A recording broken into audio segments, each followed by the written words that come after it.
Hello नमस्कार साथियों। आज हम पेपर सेट 3 देखने वाले हैं। आरआरबी आरपीएफ कांस्टेबल परीक्षा के प्रीवियस ईयर क्वेश्चन पेपर की सीरीज चला रखी है, जिसमें से हम 2 सेट पेपर कर चुके हैं। आज हम 18/1/2019 के प्रथम पाली का जीके के मोस्ट 50 क्वेश्चन देखने वाले हैं। तो जिन्होंने भी 2 सेट पेपर नहीं देखे, पहले वो देखें, उसके बाद में 3 नंबर का सेट पेपर देखें। तो आज का फर्स्ट क्वेश्चन है,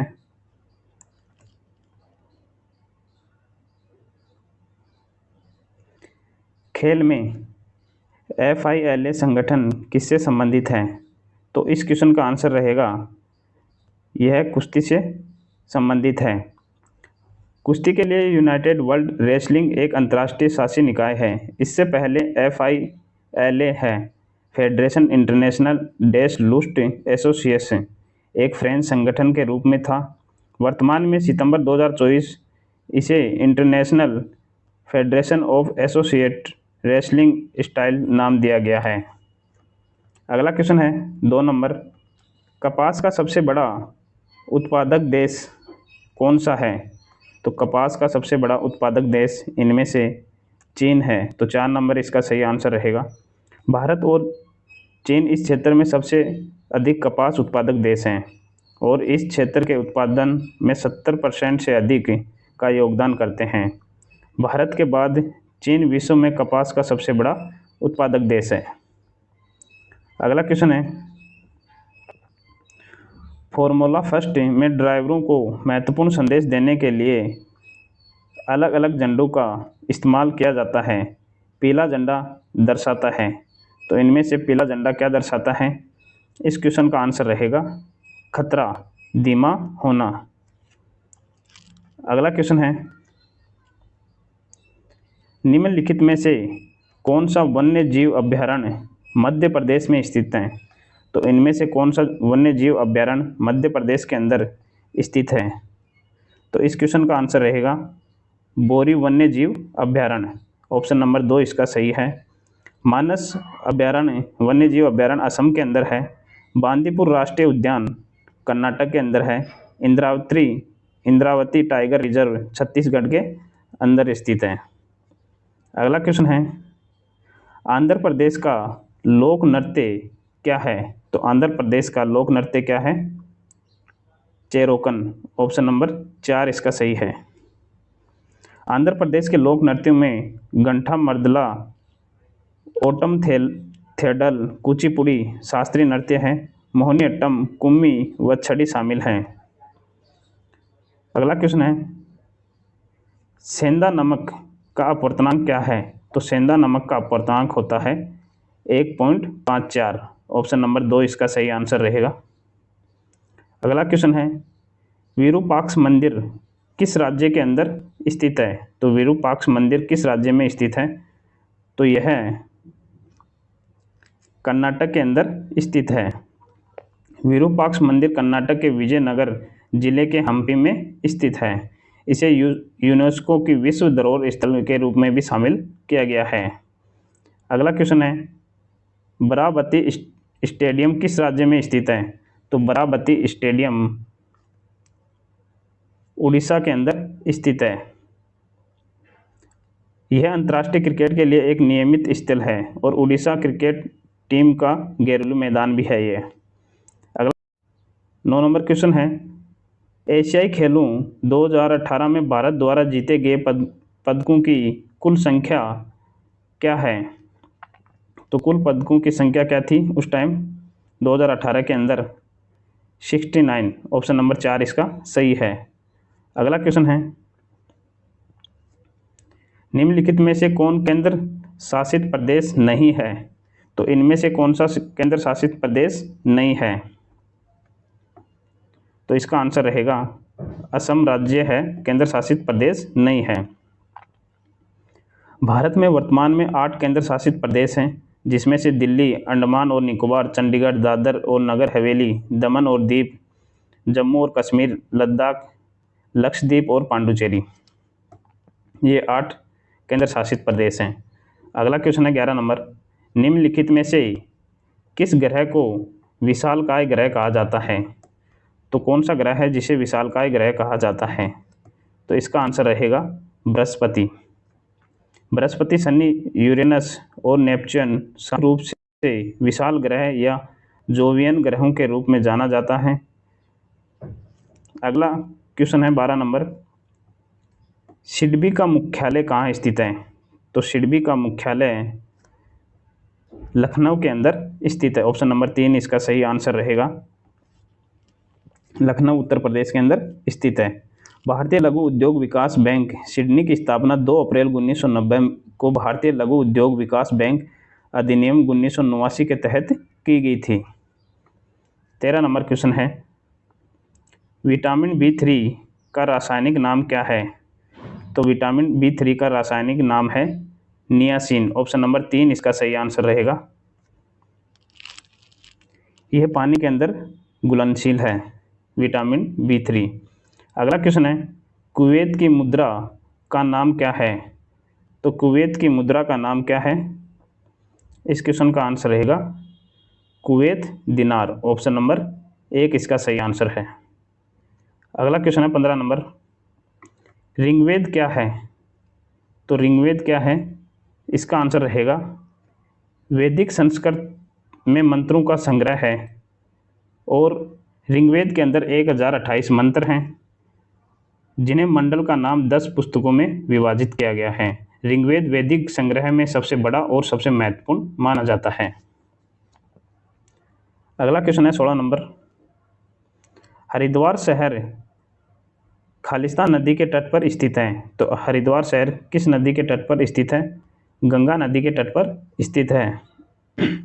हरिद्वार गंगा नदी के दाहिने किनारे पर शिवालिक पर्वतमाला की तलहटी में स्थित है। गंगा के तट पर स्थित महत्वपूर्ण शहर हैं हरिद्वार, कानपुर, इलाहाबाद, वाराणसी, पटना, भागलपुर आदि। अगला क्वेश्चन है 17 नंबर। 5वीं पंचवर्षीय योजना की अवधि है। तो इनमें से 5वीं पंचवर्षीय योजना की अवधि क्या रहेगी?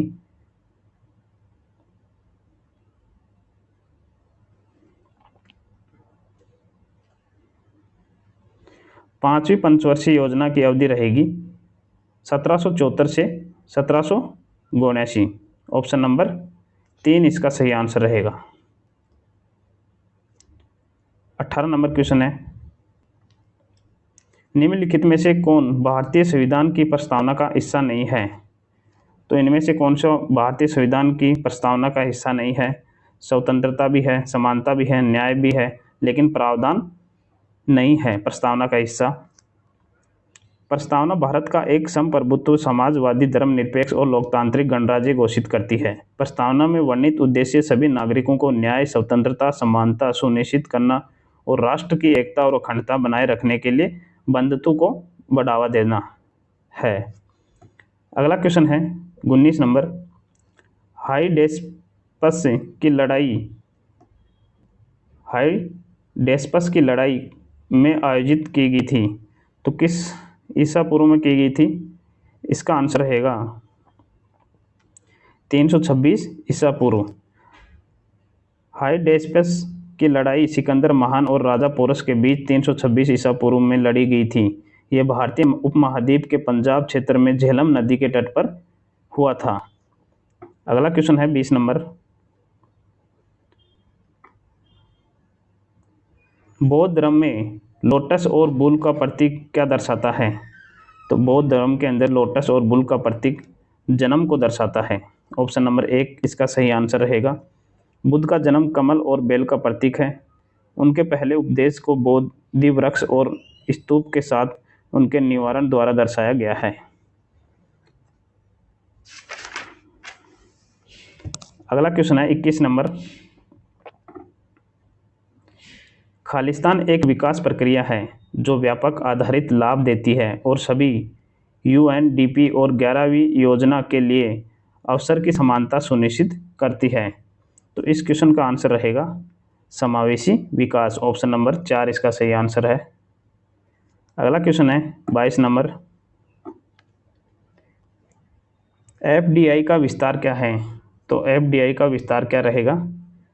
इसका विस्तार रहेगा प्रत्यक्ष विदेशी निवेश। ऑप्शन नंबर 3 इसका सही आंसर है। 23 23 नंबर क्वेश्चन है, पृथ्वी की सबसे बाहरी परत या खोल को खालिस्तान के रूप में जाना जाता है। तो इस क्वेश्चन का आंसर रहेगा क्रस्ट। ऑप्शन नंबर 2 इसका सही आंसर है। पृथ्वी की सबसे बाहरी कठोर चट्टानी परत को क्रस्ट कहा जाता है। अगला क्वेश्चन है 24 नंबर, सल्फर के लिए प्रतीक क्या है। तो सल्फर का प्रतीक किसे कहा, कौन सा है इनमें से। तो सल्फर का प्रतीक एस से दर्शाया जाता है और इसका परमाणु क्रमांक 16 होता है। अगला क्वेश्चन है 25 नंबर,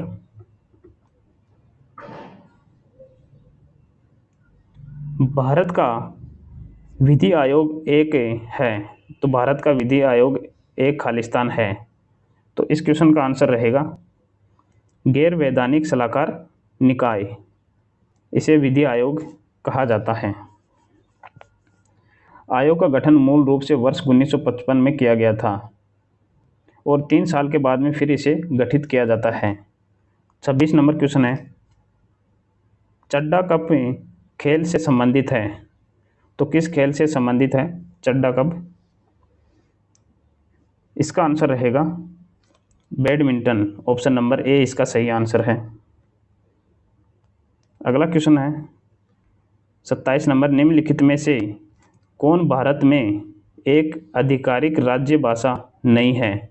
तो इनमें से कौन सी एक आधिकारिक राज्य भाषा नहीं है। तो इस क्वेश्चन का आंसर रहेगा खानदेशी। बोडो भी एक राज्य आधिकारिक भाषा है, पंजाबी भी है, असमिया भी है।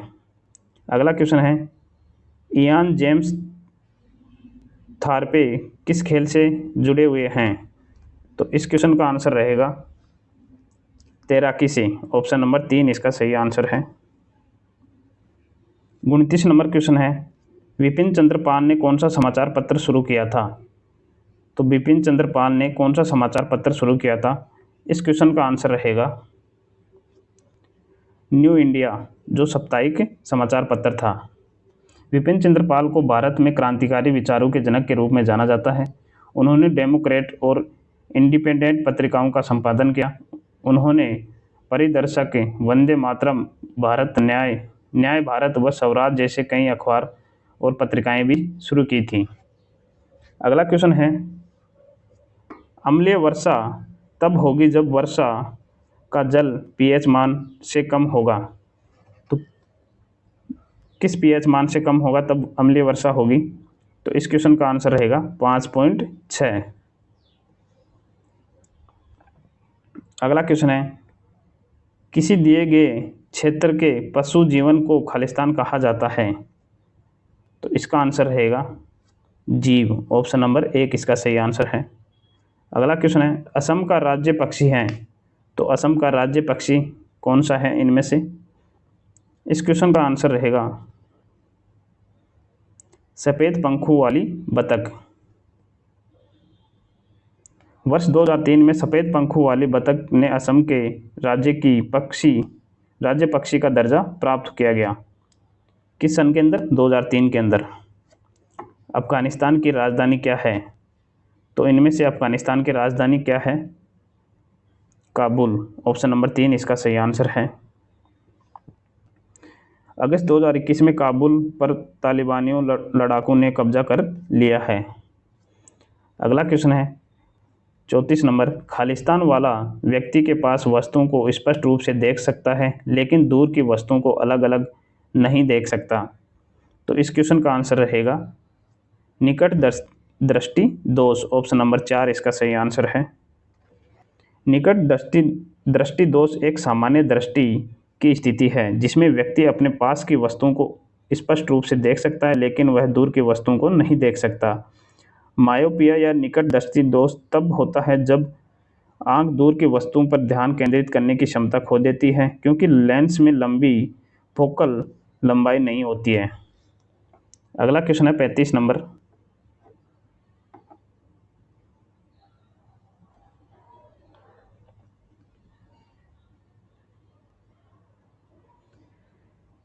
क्वेश्चन है, संसद सदस्य कामाख्या प्रसाद तासा किस राज्य से संबंधित हैं। तो किस राज्य से संबंधित हैं। इस क्वेश्चन का आंसर रहेगा असम से। ऑप्शन नंबर 2 इसका सही आंसर है। अगला क्वेश्चन है, ब्रह्मा समाज के संस्थापक कौन हैं? तो ब्रह्मा समाज के संस्थापक कौन हैं इनमें से? तो ब्रह्मा समाज के संस्थापक हैं राम मोहन राय। ऑप्शन नंबर 1 इसका सही आंसर है। उन्होंने वर्ष 1815 में आत्मीय सभा, वर्ष 1821 में कलकत्ता यूनिटेरियन एसोसिएशन और वर्ष 1828 में ब्रह्मा समाज की स्थापना की, जो बाद में ब्रह्मा समाज बन गया। अगला क्वेश्चन है 37 नंबर, संविधान सभा के वित्त और कर्मचारी समिति के अध्यक्ष कौन थे? तो इस क्वेश्चन का आंसर रहेगा राजेंद्र प्रसाद। ऑप्शन नंबर 3 इसका सही आंसर है। 38 नंबर क्वेश्चन है, कार्य की एसआई इकाई है। तो कार्य की एसआई इकाई कौन सी है इनमें से? तो कार्य की एसआई इकाई होती है जूल। बिल्ली में गुणसूत्रों की संख्या होती है। तो बिल्ली के अंदर गुणसूत्रों की संख्या होती है 19 जोड़े। अगला क्वेश्चन है 40 नंबर, राज्यसभा का अध्यक्ष और उपाध्यक्ष भारतीय संविधान अनुसूची के अंतर्गत आता है। तो किस अनुसूची के अंतर्गत आता है?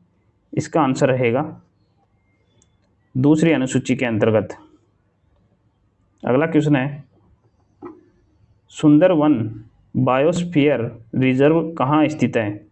तो सुंदरवन बायोस्फीयर रिजर्व कहाँ स्थित है इनमें से? तो यह पश्चिम बंगाल के अंदर स्थित है।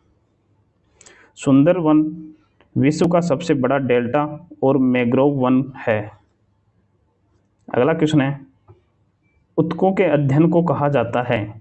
ऊतकों के अध्ययन को क्या कहा जाता है? तो इस क्वेश्चन का आंसर रहेगा ऊतक विज्ञान। ऑप्शन नंबर 3 इसका सही है। अगला क्वेश्चन है 43 नंबर, भारत के सबसे पहले सिख राष्ट्रपति कौन थे? तो भारत के सबसे पहले सिख राष्ट्रपति थे ज्ञानी जैल सिंह। ज्ञानी जैल सिंह ने 1982 से 87 तक भारत के 7वें राष्ट्रपति के रूप में कार्य किया। वह राष्ट्रपति पद की शपथ लेने वाले एकमात्र सिख राजनेता थे।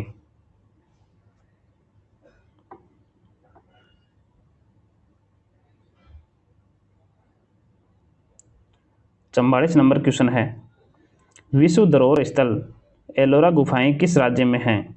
तो विश्व धरोहर स्थल एलोरा गुफाएं महाराष्ट्र में स्थित हैं। एलोरा एक यूनेस्को विश्व धरोहर स्थल है जो महाराष्ट्र के औरंगाबाद जिले में स्थित है। यह 34 गुफाएं का एक समूह है, जिनमें से 17 ब्राह्मणवादी, 12 बौद्ध और 5 जैन हैं। अगला क्वेश्चन है 45 नंबर, भारत के राष्ट्रपति बनने के लिए न्यूनतम पात्र आयु क्या है? तो भारत का उपराष्ट्रपति बनने के लिए न्यूनतम पात्र आयु 35 वर्ष होती है। अगला क्वेश्चन है, नागालैंड की राजधानी कौन सी है? तो नागालैंड की राजधानी कोहिमा है। ऑप्शन नंबर 3 इसके सही आंसर है। नागालैंड की राजधानी 1878 के अंदर स्थापित की गई थी। अगला क्वेश्चन है 47 नंबर, भारत का आइंस्टीन के रूप में किसे जाना जाता है? तो भारत का आइंस्टीन के रूप में नागार्जुन को जाना जाता है। नागार्जुन को भारत के आइंस्टीन के रूप में जाना जाता है क्योंकि उन्होंने आइंस्टीन के सापेक्षता के सिद्धांत की तरह शून्यवाद के विचार को प्रतिपादन किया था। अगला क्वेश्चन है, डल झील किस शहर में स्थित है? तो डल झील श्रीनगर के अंदर स्थित है। डल झील श्रीनगर में स्थित एक झील है। यह एक शहरी झील है जो जम्मू और कश्मीर के केंद्र शासित प्रदेश में दूसरी सबसे बड़ी झील है। अगला क्वेश्चन है 49, वर्तमान में सड़क परिवहन और राजमार्ग मंत्री कौन हैं? तो वर्तमान के अंदर श्री नितिन जयराम गडकरी। ऑप्शन नंबर 4 इसका सही आंसर है। अगला क्वेश्चन है, एसिटिक अम्ल के लिए रासायनिक सूत्र है। तो एसिटिक अम्ल के लिए रासायनिक सूत्र क्या है इनमें से? इसका आंसर रहेगा CH3COOH। यह एक कार्बोजलिक अम्ल है जिसमें एक मिथाइल समूह होता है जो एक कार्बोक्सिल कार्यात्मक समूह से जुड़ा हुआ होता है। तो आज की क्लास यहीं समाप्त करते हैं। जल्द ही 4th नंबर सेट लेकर आएंगे। तब तक के लिए जय हिंद, जय भारत, धन्यवाद। वीडियो कैसा लगा कमेंट करके ज़रूर बताइए।